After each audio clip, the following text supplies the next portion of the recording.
I use canned gas, as Nathan calls it. This is an MSR stove that comes with a, I think Dan brought the same stove. Yeah, I brought the can. This is like 7.5 ounces without the fuel can. It's just really convenient. This one actually doesn't have an igniter, but you would attach the fuel here. You know, a lot of, you know, you turn it on, you turn it off, just like at the stove at home, and they're very efficient in terms of use of fuel. When you have these kind of stoves, you have to prime them, you have to pump them, and you have to light them, but the fuel is cheap. They do not sell this fuel at Philmont, so this is a great stove to use for general backpacking, but I do not recommend it for Philmont. The only canned gas they have at Philmont is Coleman Max. Power Max. Yeah. And the Power Max is actually a different blend of fuel and a different, these are Lindell valves, sometimes called the standard valve, because like 3 or 4 different manufacturers use them, but Coleman chose a different valve, although you can buy adapters or make them themselves, but they have a key and you can punch them and compress the Power Max. I have read stories about people taking Power Max to Philmont, but I asked a couple places, because there's these places where you give up your trash, and I asked them if they took the cartridges, and they said they didn't know. So if I were to explore that, I would get on the phone to the camping director and say, well, can I give up my cartridges they don't call it the trash bins, but the guys who take your trash, otherwise you're carrying empty cartridges the whole trip. So we took the simmer light, the MSR simmer light, and there should be one here. It's a white gas stove. So this weighs 8 ounces. It does not simmer, but it is light. I have cleaned mine a little bit. We took 3 stoves. We never used the 3rd stove, so I would probably just take 2. And I was pretty adamant. I wanted standardization because each stove has its own behavior. Like if you read all the MSR manuals, you know, some of them pump 12, some of them 12 times, some of them 15 times, and so just to make it easier for the scouts. And also, this is not recommended. In fact, it's prohibited by Pac Sky Council. But there was one time when we put 2 of these underneath a pot in a hailstorm. And that was the time when actually I ended up cooking dinner because no one else got the stove lit. But I would recommend that whatever stove you do get, standardized. So one that the behavior is the same. Scouts should be doing the cooking and lighting of the stoves in compliance with the BSA chemical fuels policy. So it's good if the stoves all have the same standard of operation and don't do what I do and put 2 under a pot. But otherwise, we wouldn't have internet on it. But these are nice stoves. They do not simmer, but they're relatively straightforward. The main problem the Scouts have is they have this primer cup here. They turn the valve to prime, and then they don't watch. There's actually a cup up here and this cup here, and then the stove comes on the ground, and then when they light it, there's a big pillar of flame. And if they didn't scrape the ground to the mineral soil, you also are stamping out the duff that all of a sudden has become ignited. Why did you choose those over the Whisper Light? Any particular reason? 8 ounces versus 13. Oh, okay.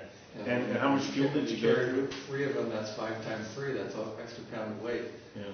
And all you do is boiling water at Philmont. There's no. I have another stove. When I cook a steak or I go snow camping, I do have a stove that will actually simmer. It's a Swedish stove. Here we go. What's inside. But yeah, it's the lightest white gas stove on the market.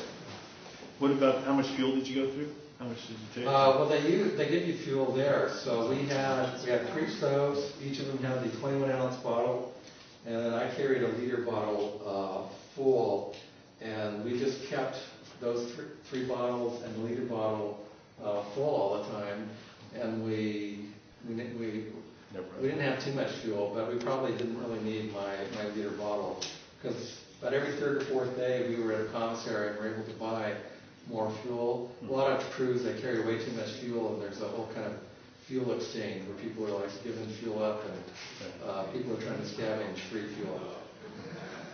Yes.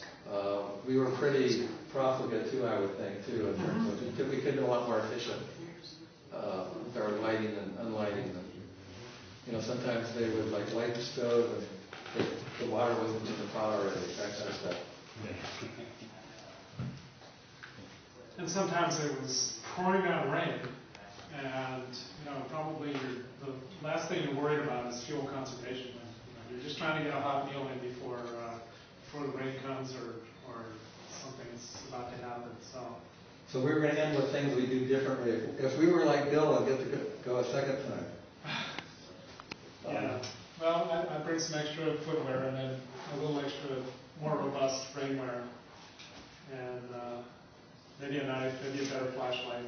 But there's very little I would have changed. Most of the boys go with framed backpacks. And my whole crew was internal. Actually, the Osprey was the most popular pack in our crew. Everyone had either this pack or this pack. Yeah, scouts and advisors. I mean, the Osprey, they're made in Vietnam, so that next to the REI, they're like the cheapest packs REI sells. So that might have, but I was using them on our training too, so maybe people were influenced by me. But they're great packs. They're made by a UC Santa Cruz graduate who actually lives in Vietnam now to quality control. But I don't think there are any trade-offs. If you buy a totally frameless pack, you're giving up a lot of comfort for less weight. Yeah. So would you take that one again, or what? I would probably take this one if I were to go again. This is the pack I took because as a little advisor, I was expecting to carry more than my share of stuff, and I did, because I needed a pack with extra room, because there was a couple days where we were offloading people totally, so I took a bigger pack that could carry more weight. Because I was, Dan actually too, although he didn't take out the frame, but there were a couple days when we had a couple of people that had to be offloaded, and a couple of scouts helped, and Dan and I would set my stuff in our pack. So, but that's pretty normal too. So everyone should have enough room in the pack, probably for like a basketball size food allotment, plus maybe a loaf of bread for like other common gear, and maybe another big loaf of bread for just when people need to be offloaded. Because if everyone just has room for their own gear, then when you need to offload, you can't do it. So I would have trained my crew a little bit harder. I would take better rain gear, and I would practice fire building skills. We had a lot of wet days, and when you're at Philmont and you hike 12 miles and people are tired, that's not when you need to learn how to build a fire and with wet wood. We did do candle making like halfway through the trip, and actually our fire building got better after that. But we didn't. I actually had a candle I left in base camp. I had accelerant. I have this little bottle of alcohol that I take sometimes. I left that at base camp, and I was wishing I had brought those. You can like take fire paste. There are a lot of different things you can take to help build fires. That's a Philmont candle. That was made at the homesteading activity. And actually, the other crew, they actually took wood and made shavings, put the shavings into a frying pan and heated it over the stove to dry it out. So that's how they made a fire one evening. We found that out afterwards. That would have been a good idea at Mount Phillips. We couldn't build a fire that night to save our lives. Yeah, there was one place where we got the candles, there was homesteading, and they were splitting logs, and I actually went out gathering up a bunch of heartwood, and had these pieces of heartwood I was carrying in my pack, and we would make tinder out of them. That's how we got fires going, by wood. And I had Nathan carry some, and I think I had a couple of the scouts carry some wood too. So we were actually carrying our tinder with us to get the fires going, because you couldn't find dry tinder at a campsite. So how was a typical day in schedule?